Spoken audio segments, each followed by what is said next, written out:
Hello दोस्तों, आज हम आपको संस्थाओं का कामकाज क्या है, कैसे है, ये मैं आपको बताएंगे। क्या है? पहला पॉइंट, सर्वोच्च न्यायालय एक संस्था है जहां नागरिक और सरकार के बीच वाद विवाद सुलझाए जाते हैं। देश के विभिन्न हिस्सों पर मौजूद अदालतों को सामूहिक रूप से न्यायपालिका कहते हैं। तीसरा, सर्वोच्च न्यायालय देश में न्यायिक प्रशासन को नियंत्रित करती है। भारत की न्यायपालिका दुनिया की सर्वाधिक प्रभावशाली न्यायपालिकाओं में से एक न्यायपालिका है। आप समझे बात को? इसलिए आप अपने देश को हल्के में ना लें। भारत में निर्वाचित प्रतिनिधियों की राष्ट्रीय सभा को संसद कहते हैं। लोकतांत्रिक देश में कानून बनाने का सबसे बड़ा अधिकार संसद के पास होता है। राज्य स्तर पर निर्वाचित प्रतिनिधियों की सभा को विधानसभा कहते हैं। कानून बनाने तथा विधि निर्माण के लिए निर्वाचित जनप्रतिनिधियों की सभा को विधायिका कहते हैं। कानून बनाने तथा विधि निर्माण के लिए निर्वाचित जनप्रतिनिधियों की सभा को विधायिका कहते हैं। जनता द्वारा चुने प्रतिनिधियों को ही कानून बनाने का अधिकार होता है और किसी को नहीं। राज्यसभा को ऊपरी सदन अपर हाउस कहते हैं। लोकसभा को निचली सदन लोअर हाउस कहते हैं। सरकार के उस निकाय को जिसमें मंत्री शामिल होते हैं उसे मंत्री परिषद कहते हैं। संसद के दो सदन हैं, राज्यसभा और लोकसभा। संसद के कितने सदन हैं? दो सदन है, राज्यसभा और लोकसभा। वो समझ में आया? बहुत तेज़ी से पढ़ा रहे हैं, इसलिए आप थोड़ा ध्यान से पढ़िएगा।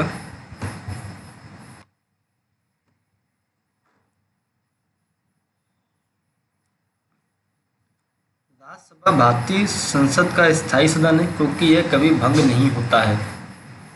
लोकसभा अस्थायी सदन है जो हर 5 वर्ष के कार्यकाल को पूरा करने के बाद भंग हो जाता है।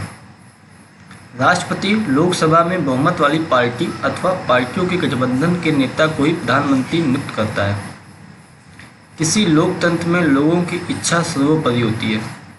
मंत्री लोगों द्वारा चुना गया होता है और इस प्रकार उसे जनता की ओर से उनकी इच्छाओं को लागू करने का अधिकार प्राप्त होता है। विभागों के विवाद के मामले में प्रधानमंत्री का निर्णय ही अंतिम माना जाता है। सरकार के प्रमुख होने के नाते प्रधानमंत्री के व्यापक अधिकार होते हैं। भारत के राष्ट्रपति, भारत के मुख्य न्यायाधीश, सर्वोच्च न्यायालयों और राज्यों के उच्च न्यायालयों के न्यायाधीश, राज्यपालों, चुनाव आयुक्त तथा दूसरे देशों में राजदूतों आदि को नियुक्त करता है। लोक सेवाओं में काम करने वाले लोगों को सिविल सर्वेंट या नौकरशाह कहते हैं। जनता द्वारा एक खास अवधि के लिए निर्वाचित लोगों को राजनीतिक कार्यपालिका कहते हैं। जिन्हें लंबे समय के लिए नियुक्त किया जाता है उन्हें स्थायी कार्यपालिका कहते हैं। इसमें सभी नौकरशाह शामिल हैं। प्रधानमंत्री मंत्री परिषद और राष्ट्रपति के बीच कड़ी का कार्य करता है। राष्ट्रपति पूरे राष्ट्र का प्रतिनिधित्व करता है। आगे देखिए, संसद के कितने सदन होते हैं? 2 सदन होते हैं, राज्यसभा और लोकसभा। अब थोड़ा आपको शॉर्ट फॉर्म में छोटे छोटे क्वेश्चन बताए जाएंगे जल्दी जल्दी। SEBC का पूरा नाम social and educationally backward classes.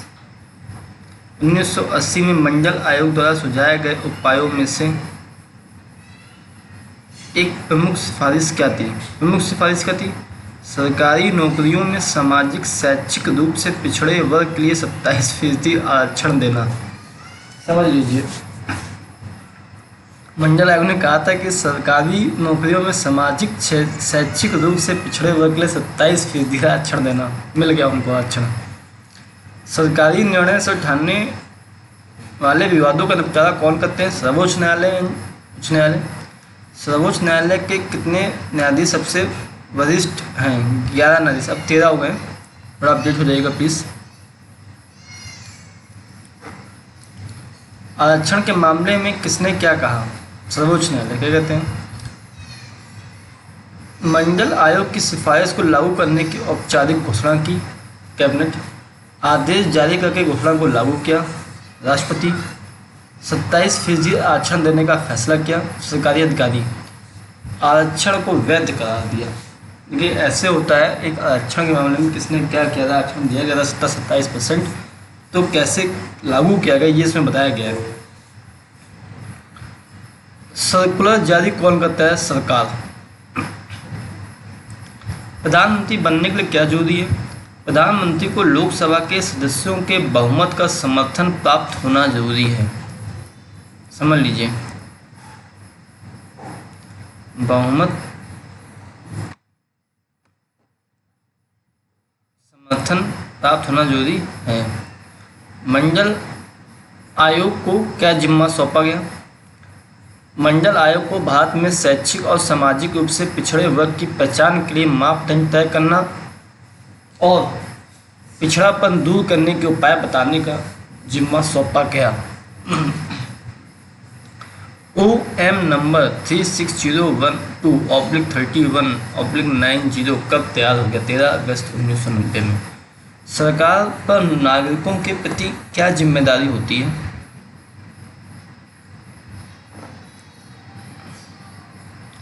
सरकार पर नागरिकों की सुरक्षा सुनिश्चित करने और सबको शिक्षा तथा स्वास्थ्य सुविधाएं मुहैया कराने की जिम्मेदारी होती है। संस्थाएं किसे कहते हैं? सभी आधुनिक लोकतांत्रिक देशों में कामों को देखने के लिए विभिन्न व्यवस्थाएं की गई हैं। ऐसी व्यवस्थाओं को ही संस्थाएं कहते हैं। समझ में आ गया? सर्वोच्च न्यायालय संस्था क्या है? सर्वोच्च न्यायालय वह संस्था है जहां नागरिक और सरकार के बीच वाद विवाद अंततः सुलझाए जाते हैं। किस कारण लोकतांत्रिक सरकारें संस्थाओं पर ज़्यादा जोर देती हैं?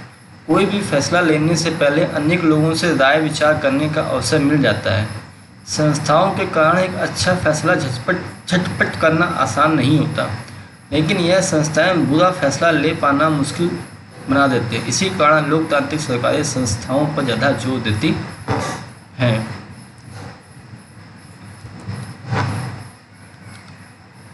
हर लोकतंत्र में सर्वोच्च राजनीतिक अधिकारों का प्रयोग कौन करता है?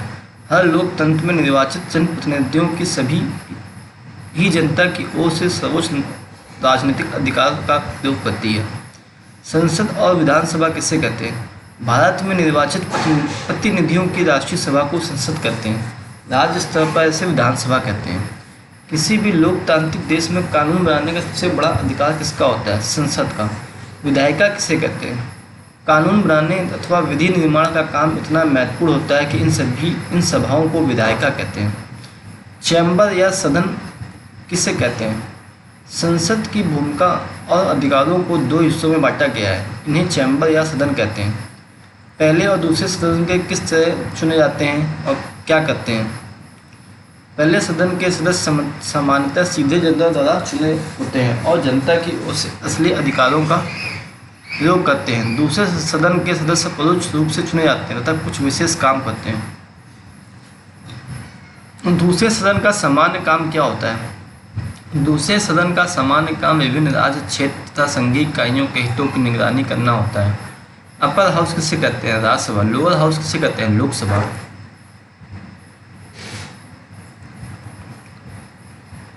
लोकसभा किसको नियंत्रित करती है? मंत्रिपरिषद को। उस निकाय का सरकारी नाम बताओ जिसमें सारे मंत्री शामिल होते हैं। मंत्रिपरिषद। किस कारण संसद के सभी फैसले राष्ट्रपति की मंजूरी के बाद लागू होते हैं? भारत का राष्ट्रपति भी संसद का हिस्सा होता है, हालांकि वह दोनों में से किसी भी सदन का हिस्सा नहीं होता, इसलिए कि संसद के सभी फैसले राष्ट्रपति की मंजूरी के बाद ही लागू होते हैं। किसी लोकतांत्रिक देश में कार्यपालिका के कितने सदन होते हैं? कार्यपालिका के दो भाग होते हैं। क्या? राजनीतिक कार्यपालिका और स्थायी कार्यपालिका। जनता द्वारा एक खास अवधि के लिए निर्वाचित लोगों को राजनीतिक कार्यपालिका कहते हैं। स्थायी, जिन्हें लंबे समय के लिए नियुक्त किया जाता है, उन्हें स्थायी कार्यपालिका कहते हैं। सिविल सर्वेंट या नौकरशाह किसे कहते हैं?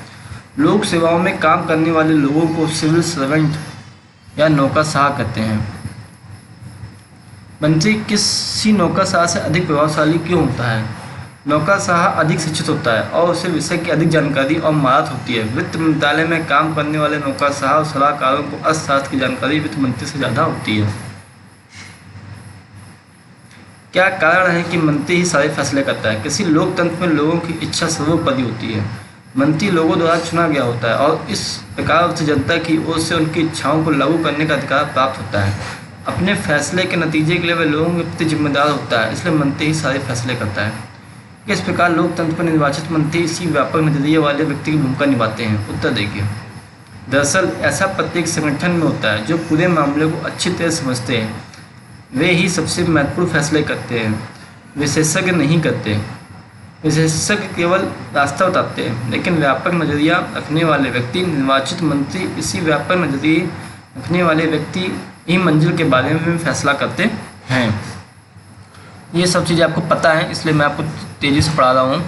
बस आपको एक बार सुनना है, सुनने के बाद आपको सब चीज़ें धीमे धीमे क्लियर हो जाएंगी। राष्ट्रपति किस नेता को ही प्रधानमंत्री नियुक्त करता है? राष्ट्रपति लोकसभा में बहुमत वाली पार्टी अथवा पार्टियों के गठबंधन के नेता को ही प्रधानमंत्री नियुक्त करता है। मंत्री अमूमन किस पार्टी के होते हैं? मंत्री अमूमन उसी पार्टी गठबंधन के होते हैं जिसे लोकसभा में बहुमत प्राप्त हो। कैबिनेट मंत्री क्या होता है?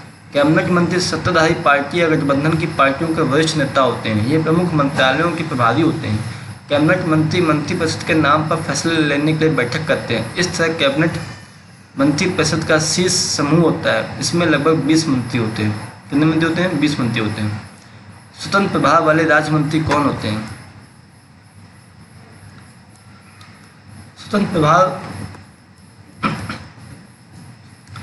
प्रभार वाला राज्य मंत्री अमूमन छोटे मंत्रालयों के प्रभारी होते हैं। वे विशेष रूप से आमंत्रित किए जाने पर ही कैबिनेट की बैठकों में हिस्सा लेते हैं। राज्य मंत्री कौन होते हैं? राज्य मंत्री अपने विभाग के कैबिनेट मंत्रालयों से जुड़े होते हैं और उनकी सहायता करते हैं। क्या कारण है कि अधिकांश देशों में संसदीय लोकतंत्र की सरकारों को कैबिनेट का रूप कहा जाता है?